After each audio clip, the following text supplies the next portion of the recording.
என் தாய் லிடியா அப்போது 15 வயது சிறுமி. அவளுடைய நெருங்கிய தோழி கார்மனை ஒரு நிமிஷம் கூட பிரியாது இருந்தாள். அவர்கள் எப்போதும் ஒன்றாகவே சிரிப்பு, விளையாட்டு, இரகசியங்கள் அனைத்தும் பகிர்ந்து கொண்டவள். தேவாலயத்தில் எல்லோராலும் மதிக்கப்படும் ஒருவன் அருகே வந்தான். அவன் எப்போதும் புன்னகையுடன் மென்மையான குரலில் பேசுவான். யாரும் அவனை ஒருபோதும் சந்தேகப்படவில்லை. அவன் மூச்சை விட்டபடி பேசினான். என் ஃப்ரிட்ஜ் பழுதாகி இருக்குது, யாரும் உதவ மாட்டார்கள். கருணையுள்ள கார்மன் உடனே சொன்னாள், நான் வந்து உதவுகிறேன். லிடியாவுக்கு உள்ளத்தில் ஏதோ வித்தியாசமான உணர்வு போல.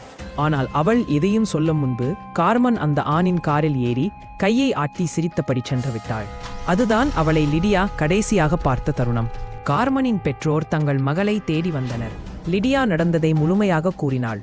மணி நேரங்கள் நாள்களாக மாறின. இறுதியில் ஒரு அயல்நாட்டு நாயின் வாசனை புணர்ச்சியால் அந்த மனிதனின் வீட்டின் பின்புறம் ஒரு குப்பை மூட்டையில் எதையோ கண்டுபிடித்தது. அதன் உள்ளே கார்மென் இருந்தாள். எல்லோராலும் நேசிக்கப்பட்ட அந்த மனிதன் வெளியில் புன்னகை அணிந்திருந்த ஒரு கொடூரன் என்று தெரிய வந்தது. இன்றும் சில இரவுகளில் என் தாய் திடீரென விழித்து எழுந்து விடுகிறாள். கார்மெனின் குரல் அவளது பெயரை சொல்வது போல கேட்கிறது.